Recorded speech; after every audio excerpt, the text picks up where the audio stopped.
Cancer విషయం తీసుకుంటే sir, ఆ వర్డ్ ఇనంలోనే అదొక భూతం లెక్క కనిపిస్తుంది. అంటే క్యాన్సర్ వచ్చిందంటే డెత్ కన్ఫర్మ్ అనే ఒక మిత్‌లో ఉండిపోతున్నారు. అసలు క్యాన్సర్ సింప్టమ్స్ అనేవి మనకెలా తెలుస్తాయి? అసలు ఏ స్టేజ్‌లో మనం ఒక డాక్టర్‌ని కన్సల్ట్ అవ్వాలంటారు?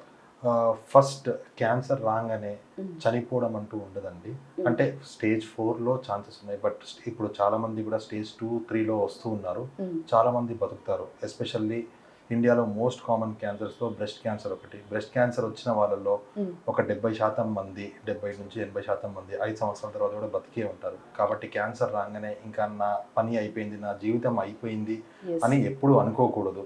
హ్మ్. క్యాన్సర్‌లో ఇప్పుడు చాలా లేటెస్ట్ అడ్వాన్స్‌మెంట్స్ వచ్చాయి. చాలా కీమోథెరపీస్ వచ్చాయి, ఇమ్యూనోథెరపీస్ వచ్చాయి, రేడియేషన్‌లో కూడా చాలా అడ్వాన్స్‌మెంట్స్ వచ్చాయి. ఒక హ్మ్. 15 ఇయర్స్ బ్యాక్ ఉన్న ట్రీట్మెంట్‌కి ఇప్పటికి చాలా తేడాలు వచ్చేసాయి. హ్మ్. లైఫ్ స్పాన్ అనేది చాలా పెరిగిపోయింది. హ్మ్. కాబట్టి ఇప్పుడంతా భయపడాల్సిన పని లేదు. హుహు.